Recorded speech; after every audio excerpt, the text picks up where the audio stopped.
Çözülmez bir tutku, gördüğüm bağlandım sana. Bu aşktan kendimi alamıyorum.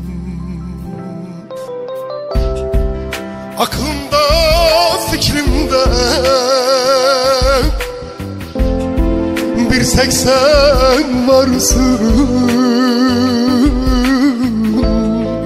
Seni bir an bile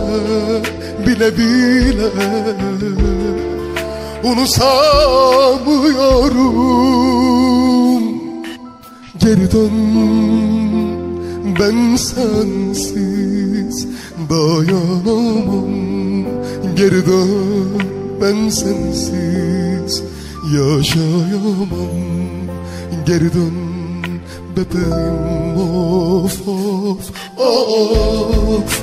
Geri dön, ben sensiz dayanamam. Geri dön, ben sensiz yaşayamam. Geri dön, of bebeğim.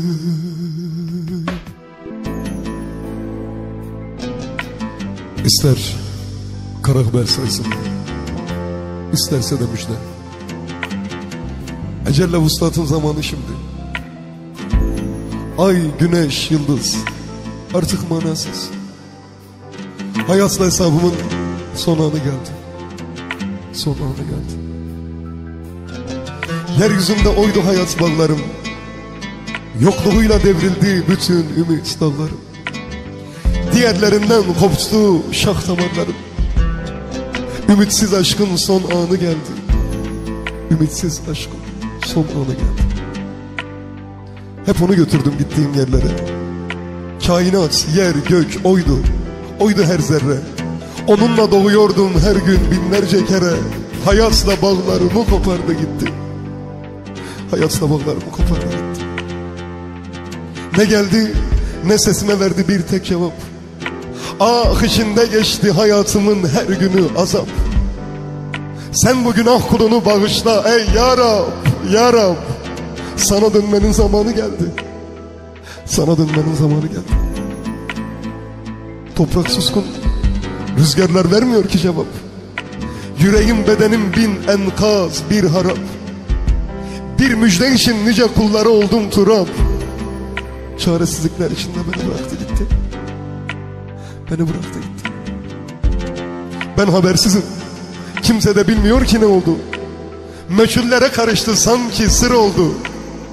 Haykırdım çağırdım bunca yıl oldu. Bir haber bırakmadan terk etti gitti.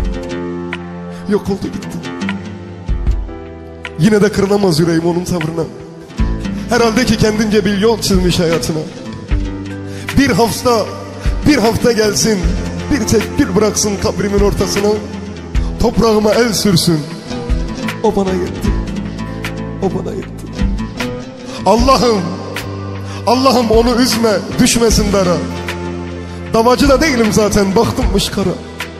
İncinmesin o güzel yüzü, düşmesin intizara. Bana yaşattı o sevgi yetti. Bana yaşattı ya o sevgi yetti. O sevgi yetti. Geri dön, ben sensiz dayanamam. Geri dön, ben sensiz yaşayamam. Geri dön bebeğim. Geri dön, ben sensiz dayanamam. Geri dön, ben sensiz yaşayamam. Geri dön bebeğim. Geri dön bebeğim. Geri dön bebeğim.